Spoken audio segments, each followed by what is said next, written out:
Studies show that the concentration of poverty in schools has a strong negative impact on student learning and success.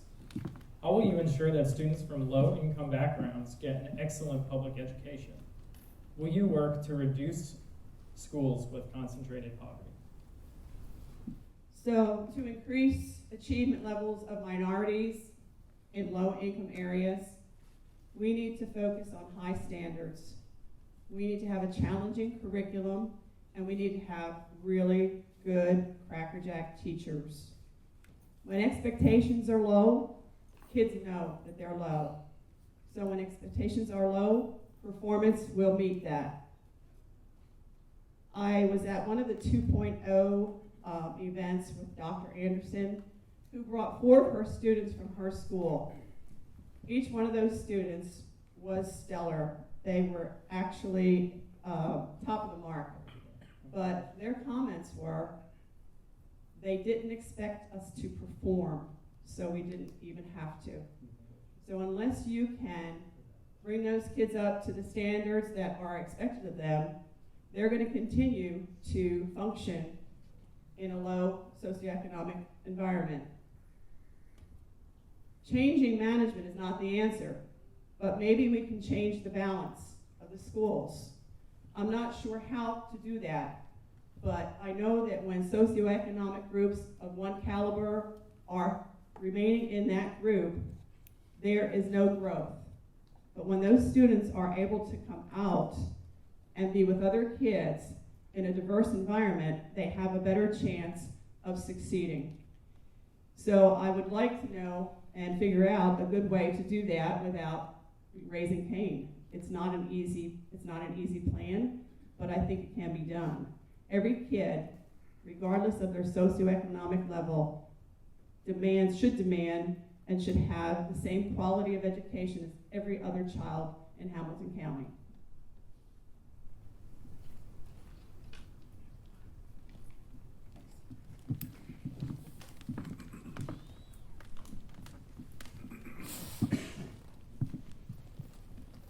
Well, first I would begin by saying that when you talk about students in low-income backgrounds and how we begin to make changes there and make sure that they get an excellent education, the first thing that we need to think about is that equality and equity are not the same thing. And I think for a while, starting with Dr. Register's regime, we tried to place everyone on a single path. And any of us with common sense in the room know that not everyone is made out for everything. And having said that, the money was the same, the curriculum was the same, the resources were the same, the staffing was the same. Children in low-income situations, concentrations of poverty, it's no secret, we've seen the numbers, they struggle with reading and writing and being proficient in math. We can start getting them on a better path by making sure there is equity in their school building. In other words, if they have a greater population of students who are falling behind when it comes to those skills, we need to provide support and help in those schools to help catch those young men and young women up. We don't throw more money at the school. We don't necessarily provide a computer to the school. We provide resources in the way of people and personnel to spend time, to lower teaching environments, student-to-teacher ratio, and begin to work to catch those students back up.